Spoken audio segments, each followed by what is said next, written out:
Disco. Ahora sí, ya estamos grabando. Ahora sí, hermanos, bienvenidos, buenas noches. Vamos a darle inicio a este tema, introducción a la teología, ¿sí? Con el que vamos a estar, ¿va? Y pues aquí tengo una presentación, ¿sí? Vamos a verla, a ver si la puedo abrir, porque luego de repente me falla. A ver, vamos a tratar de abrir share screen.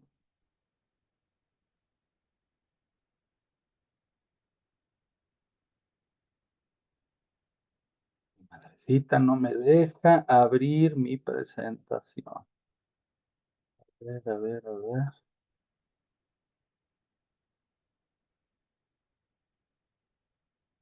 ¿Por qué no me deja? Ya me pasó la vez pasada. Dios mío.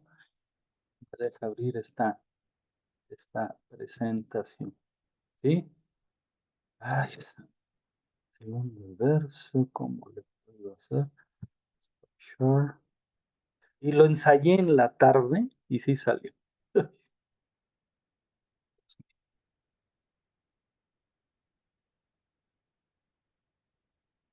Share. Pero no me da. Aquí me da.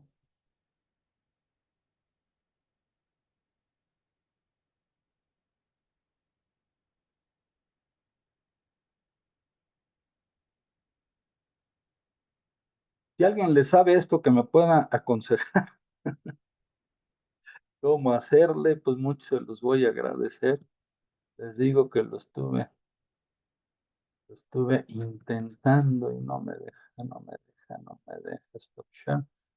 Voy a quitar los participantes, voy a no ver si eso me permite hacerlo. No me deja, no me deja ir al escritorio. Ya me dejó ir al escritorio, ya. Sí. Nada más confírmenme si se ve la presentación. Perfecto. Sí, sí se ve. Muchas gracias. Y bueno, vamos a dar inicio, como todas las cápsulas. Buenas noches con nuestra oración. ¿Sí? Oh Señor, don de Dios y fuerza de lo alto, fuente de agua brotante de vida eterna. Desciende y mora en nuestros corazones. Haznos verdaderos adoradores del Padre. Condúcenos a la plenitud de la verdad y transfórmanos en testigos de Jesús para llevar su nombre hasta los confines de la tierra. Amén.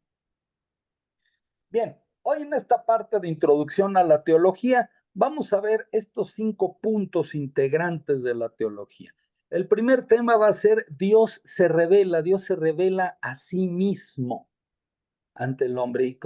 Después vamos a ver cuáles son las formas de revelación. ¿De qué manera Dios se revela ante nosotros? ¿Cómo lo hace? Ya que tenemos la revelación de Dios y cómo Dios se nos revela, vamos a ver la noción de la teología. Teología que es de la palabra teo y logo, o sea, el tratamiento de Dios, un tratado de Dios, el estudio de Dios, ¿sí? A través de la fe y de la razón. El cuarto punto va a ser, vamos a estudiar qué es la fe, todo muy resumido, y el quinto tema del día de hoy, la fe y la razón, que siempre parece que están en pugna.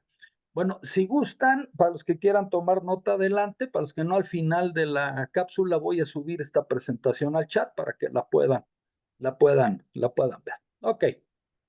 Primer punto. Dios se revela, ¿sí? ¿Qué nos revela Dios? La religión cristiana se basa en 5 hechos realizados por Dios. El primero de ellos es la creación del mundo, del hombre y de la mujer. Estos 3 hechos, crear el mundo, por mundo, vamos a entender el universo, el cosmos. Dios creó todo el universo, al hombre y a la mujer los creó por separado y con características propias cada uno de ellos. La segunda forma, ¿sí? Es la autorrevelación de Dios al pueblo de Israel. Dios se revela a sí mismo al pueblo de Israel, que es el segundo fundamento de la religión cristiana. Dios crea el mundo, entra el pecado en el hombre es expulsado del paraíso, símbolo de la ruptura de la comunión con Dios, y viene todo este plan salvífico en el que Dios primero se revela a Abraham y de ahí inicia lo que se llama la historia de la salvación. ¿Sí? La tercera manera, el tercer fundamento de nuestra religión cristiana es la encarnación de la segunda persona de la Santísima Trinidad y la Eucaristía. Ese es otro de los fundamentos de nuestra religión. La segunda persona de la Santísima Trinidad, que es nuestro Señor Jesucristo, y los padres de la Iglesia han puesto junto a este fundamento la Sagrada Eucaristía. Y la Sagrada Eucaristía, hermanos, es la forma en la que Jesús cumple la promesa que nos hizo cuando dijo, yo estaré con ustedes todos los días hasta el fin del mundo. Y en la Eucaristía, con su presencia real en la Eucaristía, el Señor cumple esta promesa con nosotros. El cuarto fundamento de nuestra religión es la resurrección de Jesús de entre los muertos.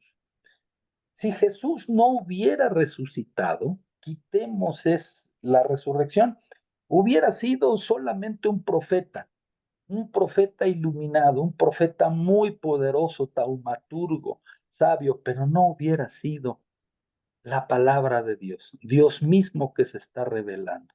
Jesús lo dijo, nos dijo en un momento de su predicación, a mí no nadie me mata, yo doy mi vida porque quiero. Tengo el poder de tomarla, de entregarla y tengo el poder de recuperarla. Eso, hermanos, entendamos, solo lo puede hacer Dios, nadie más. Dar la vida, entregarla a voluntad y recobrarla a voluntad, solo Dios.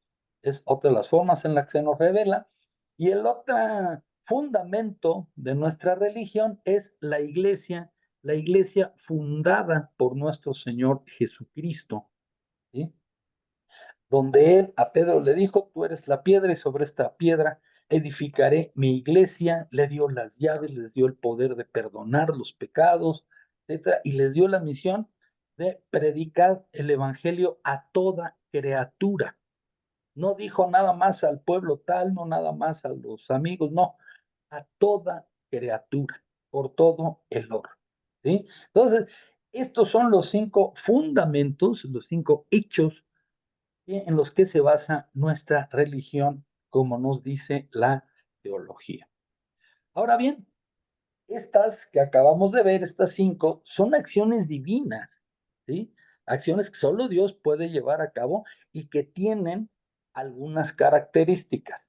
La primera característica de estos hechos es que el ser humano no las puede hacer.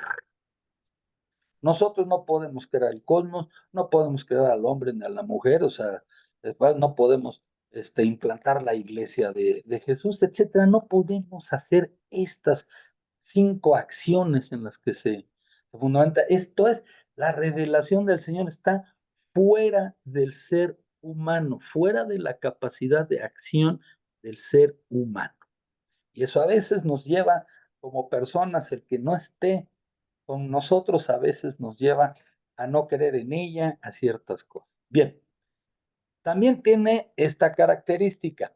No pueden ni siquiera imaginarlas antes de que hayan sido realizadas.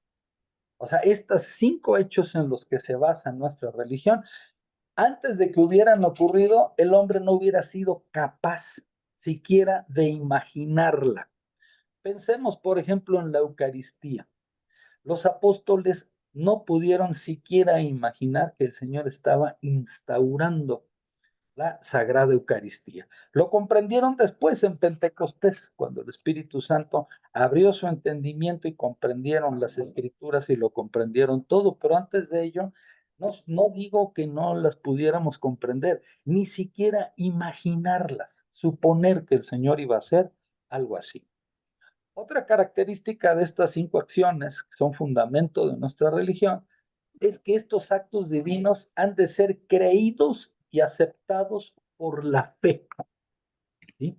No solo por la razón, como vamos a ver un poquito más adelante. Estos actos divinos deben ser creídos y aceptados por la fe que Dios creó al mundo, al hombre, a la mujer, que la iglesia. Todo esto lo tenemos que aceptar a partir de la fe, como lo vamos a ver un poquito adelante.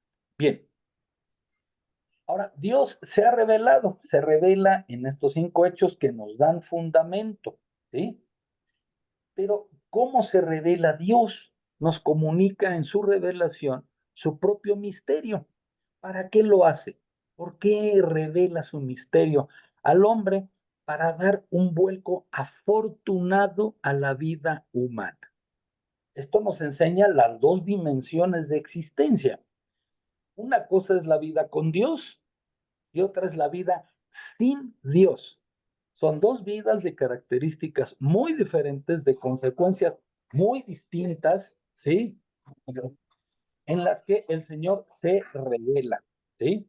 ¿Y para qué? Para que seamos afortunados, para que nuestra vida cambie, nos lleve a la conversión y ganemos la vida eterna. Para eso se revela, para enseñarnos el camino y ayudarnos a transitarlo para llegar a la vida eterna, ¿sí? Y para esto, Dios se revela a sí mismo de 3 maneras. La primera, hace la revelación natural. Dios se revela en la naturaleza y en todo el mundo creado. Toda la creación habla del Señor porque es testimonio mudo, pero expresivo de su existencia, de su poder, de su belleza y de su sabiduría. Cuando vemos el universo y pues pensamos en la teoría del Big Bang, que hubo una explosión y que de ahí se generó, teoría que no es rechazada por la iglesia, este, pues sí, puede que así se haya creado la materia, las galaxias, los planetas, las estrellas, sí, sí, sí, pero ¿quién le ha dado la armonía? ¿Quién ha dado la perfección que tiene el universo en su movimiento, en su existencia? ¿Quién le dio esa belleza? Contemplemos el cielo, ¿sí? Todo esto que se ve. Entonces, es a partir de su creación que Dios, ¿sí? En la naturaleza se nos revela, ¿sí? La revelación en la conciencia de la persona, Dios también se revela en tu conciencia, se revela en tu interior. Dios habla a todo ser humano en su conciencia, le orienta para que distinga entre el bien y el mal y pueda actuar en consecuencia. Esto es Dios lo dijo en la Sagrada Escritura, ¿sí? Que ha escrito su ley en nuestros corazones. ¿Sí? Eso es la conciencia que tiene el ser humano, donde sabemos lo que está bien y sabemos lo que está mal. El hombre sabe por instinto, por naturaleza, por sí mismo, por su conciencia, lo que está bien y lo que está mal. Y Dios, en esa conciencia, ahí se revela contigo, ahí te da esa ayudadita para que aprendas a distinguir entre el bien y el mal y puedas actuar en consecuencia. Ahí ya es tu decisión. Dios te ayuda a distinguir el bien y el mal, ¿sí? Si tú actúas en función del bien o actúas en función del mal, es tu decisión libre y propia. Dios solamente te pone en tu corazón, en tu conciencia, el bien y el mal y te ayuda a distinguirlos.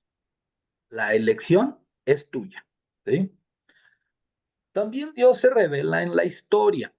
Los sucesos ordinarios de la historia reflejan de algún modo la voz de Dios. Lo hemos visto, ¿no? Cuando repasamos pasajes históricos, se ve la presencia del Señor máximo. Si estudiamos la historia de la salvación, pues ahí está Dios presente.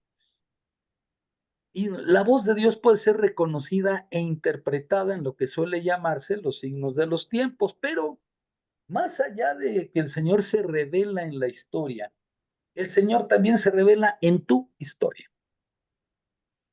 historia personal, en la historia de tu vida, en la historia de tu familia, de tu matrimonio, de tu profesión, de tu ser social, de tus amigas, en toda tu historia, Dios se revela. Cuando meditamos en nuestra vida, reflexionamos sobre actos pasados, hechos, cosas que sucedieron con anterioridad, vemos la presencia del Señor. Iluminados por la fe, en ese ejercicio de reflexión decimos, Dios estaba ahí conmigo. Aprendemos a distinguirlo porque Dios se nos revela en la historia, no solo en la historia de la humanidad, que también lo hace, sino más importantemente en tu propia historia personal. Estas son las tres formas en las que el Señor se revela: esa revelación natural, la revelación en la conciencia de la persona y en tu propia historia. ¿Sí? Bien, ya tenemos a Dios que se nos ha revelado sus misterios, ¿sí? Ya vimos cómo se nos revela a través de la naturaleza, nuestra conciencia, nuestra historia, los misterios que nos ha revelado. Y ahí es donde entra la teología, la cual puede definirse como la ciencia, porque la teología es una ciencia, así como la filosofía lo es también. La teología es una ciencia en la que la razón del creyente, guiada por la fe teologal, se esfuerza en comprender los misterios revelados, ¿sí? Es la razón del creyente guiada por la fe. Eso es lo que hace la diferencia con la filosofía. En la filosofía, el hombre trata de entender los misterios guiados por su propia razón, por la razón pura. No aplica la fe, solamente su propia razón. Por eso encontramos tantísimas corrientes filosóficas, porque cada hombre llega a conclusiones muy diversas y muy distintas entre sí, algunas más válidas que otras, más ciertas que otras, etcétera, pero así es la teología, es la razón guiada por la fe teologal que se esfuerza en comprender los misterios revelados y los trata de comprender los misterios revelados en dos dimensiones, en dos formas, ¿sí? La primera es comprender estos misterios en sí mismos, tratar de comprender un poquito todo esto de que la palabra vino, se hizo carne, se hizo persona, etcétera, etcétera, lo va a comprender en sí mismo y también lo va a comprender en una segunda dimensión, comprenderlos en sus consecuencias para la existencia humana. Bien, si comprendemos que la palabra se hizo carne, nuestro Señor Jesucristo se hizo hombre, viene al mundo, predica la palabra, implanta el reino de Dios, nos deja el camino de la salvación, nos deja la Eucaristía, nos deja la iglesia, etcétera. Eso lo comprendemos bien. Es una forma de comprender ese misterio. Y la segunda manera es comprender, bueno, ¿y todo eso para qué me sirve? Todo eso está muy bien, hermanos, pero ¿para qué me sirve? ¿Qué consecuencias tiene para la existencia humana? Ah, bueno, el misterio de la encarnación tiene la consecuencia de mi salvación. La consecuencia es que Dios me muestra un camino para salvarme, para convertirme, salvarme y llegar a la vida eterna. ¿Sí? Esa es la consecuencia. Entonces, siempre la teología trata de entender esos misterios revelados por Dios en esas dos formas. En sí mismos, que es donde la tenemos un poco más difícil, y luego comprenderlos en sus consecuencias para la existencia humana, que eso es ya un poquito más a nuestro alcance. Puedes comprobar, ¿sí?, los resultados de búsqueda. Entonces, después de esto, la fe. Y aquí se destaca mucho en la teología el uso de la fe. La fe es siempre presupuesto absoluto de la teología, ¿sí? Presupuesto, o sea, es parte de la teología. La teología no existe sin la fe. La razón es el presupuesto absoluto, porque la buena teología se debe hacer desde dentro de la fe, porque es algo, ¿sí?, más que una simple reflexión racional sobre los datos de la revelación. No es un análisis situacional, no es una planeación estratégica, no es ningún ejercicio analítico de los que somos capaces los seres humanos y para los que tenemos grandes metodologías. No, no es una simple reflexión racional sobre la información de los datos, de lo que nos han revelado, sino la razón iluminada y guiada por la fe. Y aquí viene una cosa, bueno, para que tú creas, pues tienes que conocer en qué crees, dice la teología. Por eso la teología empieza a enseñarle al hombre sus interpretaciones, empieza a enseñarle los misterios revelados por Dios, ¿sí? Porque pues, si crees y no sabes en lo que crees, pues es una fe débil, ¿verdad?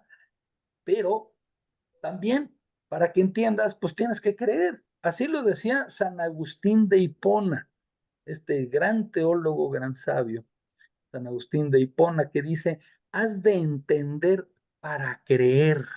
Si quieres creer, tienes que entender en lo que crees, pero has de creer también para entender. Porque si estás tratando de entender solo con tu razón, ¿sí? Pues no vas a comprender y tu fe se va a debilitar. Esto es muy, muy importante que lo tengamos. Esto que nos dice San Agustín, que has de entender para creer y has de creer para entender. Es un binomio indisoluble, son las dos caras de una misma moneda. Fe y razón, inseparables. No se mezclan como vamos a ver ahora. Bueno, ¿qué es la fe, hermanos? Ya que estamos en esto, en que es el presupuesto absoluto de la teología, que no puede faltar, vamos a entender la fe de dos maneras. La fe tiene dos dimensiones, como puede entenderse. Primero, con la palabra fe, nos referimos al conjunto de verdades comunicadas por Dios para nuestra salvación, ¿sí? Que la iglesia custodia e interpreta. Esta es la fe en ese sentido objetivo, muy tácito, ¿sí? Son los dogmas o artículos de fe que están recogidos y que profesamos en el credo. ¿Cuáles son estos? Oramos el credo cada domingo. Cuando vamos a misa, ahí dice esas verdades en las que creemos, ¿verdad? Ese conjunto de verdades, ¿sí? Son la fe, en esa interpretación, ¿sí? Y que nos dice aquí, me voy a detener un poquito aquí, que dice que la iglesia custodia. Esa es una palabra importante, ¿sí? Que la iglesia custodia la fe. Esto es, la fe es la palabra de Dios, y la palabra de Dios, hermanos, es inamovible, es inmodificable. La palabra de Dios es lo que es, ¿sí? Y lo será siempre por toda la eternidad. No va a cambiar jamás. Entonces, una de las misiones de la iglesia es guardar esta fe, custodiarla, que no cambie, que no esté sujeta a las modas de la época. Porque no crean que ahorita es que se ha inventado modas de pensamiento. No, no, no, no. Esas siempre han existido, muchas modas. Por ejemplo, hoy hay una gran corriente que dice, bueno, vamos a tolerarlo todo, ¿verdad? Entonces vamos a usar un lenguaje inclusivo. En vez de decir todos y todas, digamos todes, para incluirlos a todos en una misma palabra. Bueno, la iglesia custodia, en el lenguaje litúrgico no se utiliza, es por poner un ejemplo muy sencillo, sino el lenguaje vernáculo, la lengua de cada una de las naciones. Por ejemplo, el libro del Éxodo condena el homosexualismo, y lo digo yo sin crítica, sabiendo que es un tema que hoy es delicado. No, Dios no acepta, así lo expresó en el libro del Éxodo, del homosexualismo, y bueno, hoy por hoy hay una corriente de aceptarlo, ¿sí? Sí, de pues considerarlo incluso como algo ya normal, inclusive, y es lo que la iglesia custodia, no. O sea, la iglesia respeta a las personas homosexuales en su dignidad de hombres como hijos de Dios, pero no acepta el homosexualismo. Y ya lo dijo el Papa, ¿quién soy yo para juzgarlos? Eso no quiere decir que lo esté aceptando. Entonces, es parte de la misión de la iglesia custodiar la fe, que se mantenga pura, tal cual Dios la reveló. Tal cual. Es una de las misiones y no es una misión Nada fácil porque hay muchas corrientes de pensamiento, hay muchas modas que se van poniendo con el tiempo. Más frecuentemente, la otra dimensión de la fe es que usamos la palabra fe para designar el acto del creyente que ha aceptado la revelación de Dios y tratan de vivir según la voluntad divina, ¿sí? Este hombre ha aceptado la revelación de Dios, sí, estoy de acuerdo, acepta la voluntad de Dios, ¿sí? Y trata de vivir según esa voluntad. Aquí la fe adquiere una dimensión de que es una respuesta personal de la criatura humana a Dios que se le revela y le llama. ¿Tú Quedan 10 aceptas la fe? minutos, Luis Miguel. Gracias. ¿Tú aceptas la fe? ¿Sí? Aceptas la revelación y ajustas tu vida a esa voluntad divina. Por ejemplo, la fe sería que pues Jesucristo nos dice, cuando le pregunta a San Pedro, ¿y cuántas veces tengo que perdonar a mi hermano? 7 veces. Y Jesús le dice, no, hasta 70 veces 7. Entonces tienes que perdonar siempre y en todos los casos que te sucedan. ¿Ah? No es fácil para el ser humano. Una de las cosas más difíciles para el ser humano es perdonar y pedir perdón. Es algo que hay que pedirle a Dios mucho de su apoyo, de su ayuda para que lo logremos hacer. La fe es aceptar que tengo que perdonar y empiezas a tratar de vivir perdonando. Cuesta mucho trabajo, etcétera, pero vas avanzando con el apoyo y la ayuda de Dios. Así también se entiende la fe, esa voluntad de vivir según la voluntad divina. Ahora, la fe tiene algunas características. Primer punto, la fe implica un acto de asentimiento y aceptación. Dios se nos revela a todos, ¿sí? Unas personas dicen, sí, Señor, acepto, te acepto. Y te digo, sí. Otras personas no lo hacen. Eso es una decisión libre. Es libre e incondicional. La fe es libre. Tú libremente aceptas la fe y no le pones condiciones a Dios.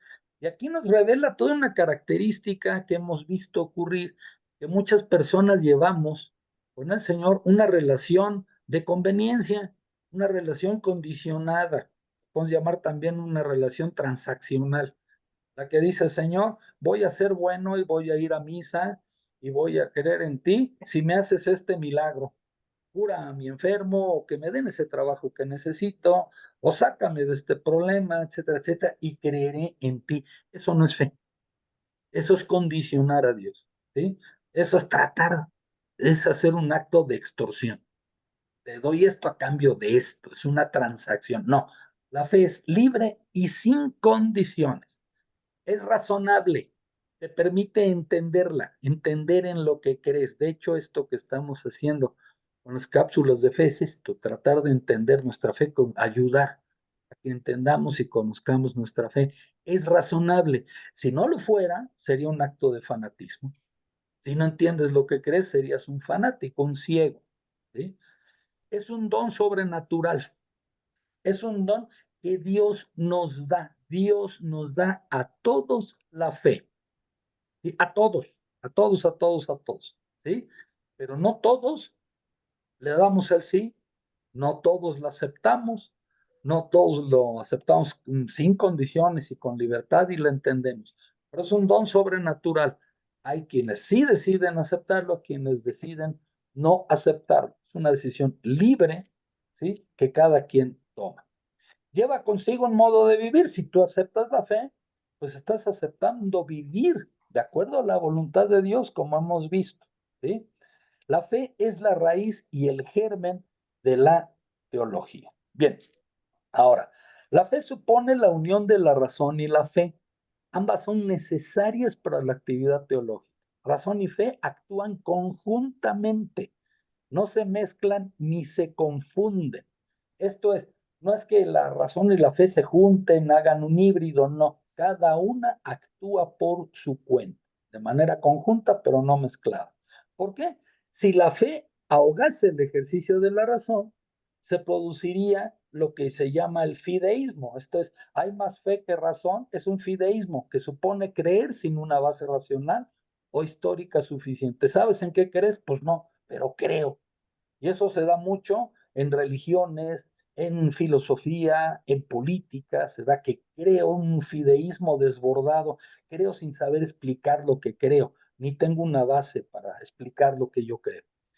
Ahora, si al revés, si la razón usurpara el terreno de la fe, que le damos más peso a la razón que a la fe, estamos en la presencia del racionalismo. Eso ya sería una teología muy racionalista, que es cuando la adhesión a la fe descansa en el conocimiento racional únicamente, y la verdad de la fe se puede demostrar solo con argumentos de razón. Grave error, porque la razón humana tiene un límite y las verdades del Señor rebasan con mucho la razón. Ahora, se habla mucho a todo esto de que la ciencia y la fe se contradicen. Nada más equivocado. ¿Sí?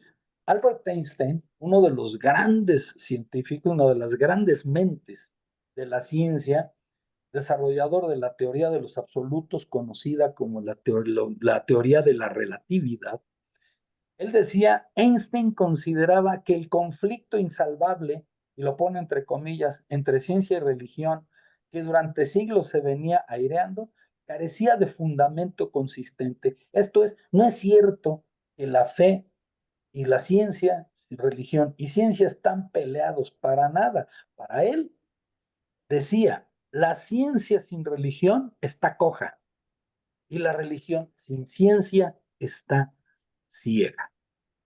¿Sí? Son dos partes de la misma moneda. Y podemos ver, les voy a poner un ejemplo en las que la ciencia y la religión no se contradicen, todo lo contrario, ¿sí? Existe la teoría del Big Bang, que dice que había materia, había energía al principio, ¿verdad? Y de repente ocurrió una explosión terrible, gigantesca, etcétera, hizo que toda esa materia volara por el espacio, ¿verdad? Y así se fueron creando, ¿sí? Los planetas, las galaxias, las estrellas, todo esto que conocemos. Bien, bien, bien, bien, bien, bien. Para que vean que si bien la iglesia no dice, ok, yo sí acepto esta situación, pues no la rechaza. Primer punto, porque la iglesia no es un instituto científico, no es lo suyo calificar teorías científicas. Pero fíjense ustedes, hay dos grandes coincidencias entre la creación, el libro del Génesis, y la teoría del Big Bang. ¿Qué es lo primero, hermanos, que se produce cuando viene una explosión? Lo primero que se produce en una explosión es la luz. El sonido llega mucho después porque va mucho más lento. Lo primero que se ve en una explosión es la luz. ¿Qué es lo primero que crea Dios en el relato del Génesis? ¿Qué crea el primer día? La luz. Aquí hay una diferencia entre un relato que fue escrito, me van a dar mis reglazos en las manos mis maestras de Biblia, pero unos 3000 años antes, ¿sí? De la teoría del Big Bang, se escribió el libro del Génesis. ¿Sí? Y hay esa coincidencia imposible que se hubieran comunicado y llegaron, uno por la fe y otro por la razón, a una misma conclusión. También se dice desde el siglo pasado, el siglo XX, que la vida, los animales, la vida de animales, surgió en el mar, la vida animal surgió en el mar, ¿sí? Que de ahí hubo peces que se volvieron anfibios, que pueden salir a la tierra y luego se convirtieron en animales terrestres, en un proceso de evolución larguísimo. Bien, ¿cuál fue la primera vida animal que creó Dios en el relato del Génesis? Peces y cetáceos. Nuevamente una coincidencia dada, ¿sí? En relatos escritos con muchísima diferencia, unos 3000 años de diferencia, en los que unos llegan por la fe y otros llegan por la razón a una conclusión parecida. Charles Darwin hablaba de la evolución de las especies. Muchas veces, pues todo se critica que si la evolución, que si no es cierto que somos changos evolucionados y tal y cual, y se dice que la iglesia y la religión rechaza la evolución. No es cierto. No hay nada más evolutivo que el relato de la creación. Dios crea, Dios hace su creación en 6 días. Esto es, marca una evolución, pudiendo crearlo todo de golpe, de una sola vez, lo va creando en un proceso evolutivo. Bien, hermanos, muchísimas gracias. Ya se nos está acabando el tiempo. Estamos a menos de un minuto de irnos. Les agradezco mucho su presencia, su atención. Espero que les haya sido de utilidad esta cápsula y en un instante voy a subir el material, la presentación que vieron por si quieren releerla, por si quieren repasar los conocimientos aquí dados. Hermanos, un abrazo y que Dios nos bendiga a todos. Muchas gracias, Miguel Ángel. Gracias, buenas noches. Miguel.